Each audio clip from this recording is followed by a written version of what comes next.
হাইকোৰ্টৰ যিটো মহাবীৰ একুৱাৰ ওপৰত যিটো নিৰ্দেশ আহিছিলে গতিকে সেইটো আমাৰ ছেশ্যন কোৰ্টত সেইটো চলিয়ে থাকিব বুলি এটা নিৰ্দেশ আছে গতিকে সেইটো অহা 19 তাৰিখে চাম আমি কেনেকৈ কি আহে শুনানিটো আৰু এটা ভাল কথা হ'ল যে যিবোৰ তথ্য তেওঁলোকে ছিংগাপুৰৰ পৰা অনাৰ কথাটো ডিফেন্স লয়াৰে খুব বেছি জোৰ দি আছিলে সেই কথাটো আজি নাকচ কৰিছে গতিকে অসম পুলিচে যিমানখিনি ইনভেষ্টিগেশ্যন তেওঁলোকে কৰি আহিছে ছিংগাপুৰত গৈ সেইখিনি নথিপত্ৰই তেওঁলোকে ইতিমধ্যে দাখিল কৰিছে আৰু সেইখিনি যদি তেওঁলোকে ফাৰ্ডাৰ চেক কৰিব বিচাৰে তেতিয়াহ'লে এটা দিন দিছে 11-12 তেনেকৈ কেইটামান ডেট দিছে সেইকেইদিনত 2টা বজাৰ পৰা 4টা বজাৰ ভিতৰত তেওঁলোকে চাই ল'ব পাৰিব আৰু তাৰ বাহিৰে নেগেটিভ কথাটো হ'ল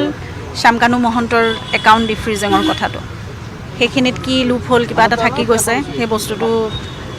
সেইটোৱে বেয়া হ'ল সেইটো আমি কোৰ্টে কৈছে BNSSৰ 107 বিধি উলংঘন হৈছে আৰু ক'ৰবাত প্ৰচিডিউৰেল লেপছ আছে যাৰ কাৰণে সেইটোৱে প্ৰচিডিউৰেল লেপছ টেকনিকেল ইছ্যু সেইটোৱে লুপ হ'লটো সেইটোৱে থাকি গৈছে সেই বস্তুটো সেইবোৰ আৰু যাতে নহওক সেইটোৱে কথা আৰু 19 তাৰিখে চাৰ্জ হিয়াৰিং হ'ব বুলি কথাটো আজি গম পাইছোঁ যিহেতু আমাৰ প্ৰজিকিউশ্যনে সেয়া ষ্টাৰ্ট কৰিব লাগে কিন্তু এটা কথা দেখা গৈছে যে আজি বহুদিনৰ পৰা ডিফেন্স লয়াৰে সেই বস্তুটো বাৰে বাৰে তেওঁলোকে